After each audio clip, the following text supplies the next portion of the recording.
আজ যদি আমি মাটি হয়ে যেতাম, আমার তো আমল নামা ভালো না, আমি যা করে এসেছি সব তো খারাপ, আমার আমল নামায় নামাজ নাই, আমার আমল নামার মধ্যে পিতামাতার খেদমত নাই, আমার আমলে রাতের তাহাজ্জুদ নাই, আমার আমলের ভেতরে মানুষের সেবা নাই, বরং আছে উল্টা, বরং আমি যখনই ক্ষমতা পেয়েছি ক্ষমতার অপব্যবহার করে আমি নিরপরাধী মানুষকে মিথ্যা মামলা দিয়ে এলাকা ছাড়া করেছি।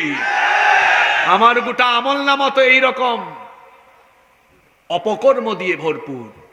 অবাক হয়ে যাবে, কারণ জাহান্নামকে সেদিন হাজির করা হবে ময়দানে মাহশরে, হাসরের মাঠে। জাহান্নামকে যখন ফেরেশতারা টেনে আনবে, কি ভয়ঙ্কর কথা শুনেন, কিভাবে আল্লাহর সাথে নাফরমানি করেন। হ্যাঁ, এই হাদিসটা শুনেন, আল্লাহর নবী বলেছেন ইউতা বিজাহান্নামা ইয়াউমাইদিন, সেদিন জাহান্নামকে আনা হবে, জাহান্নামের 70,000 লাগাম থাকবে।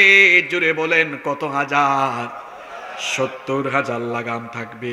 জাহান্নামে তো সাংঘাতিক জায়গা, যার লাগাম আছে 70,000। আশ্চর্যের কথা হলো প্রত্যেকটি লাগামের মধ্যে আল্লাহর ফেরেশতা নিয়োগ করা আছে আরো 70,000। তাহলে এক একটা লাগামে যদি হয় 70,000, 70,000-এ 70,000, তাহলে গুণ করে দেখেন হবে 490 কোটি। তার মানে শুধু জাহান্নামের লাগাম নিয়ন্ত্রণে আল্লাহ তাআলার ফেরেশতা নিয়োগ আছে কত কোটি? 400। কল্পনা করা যায় কত ডেঞ্জারাস এটা।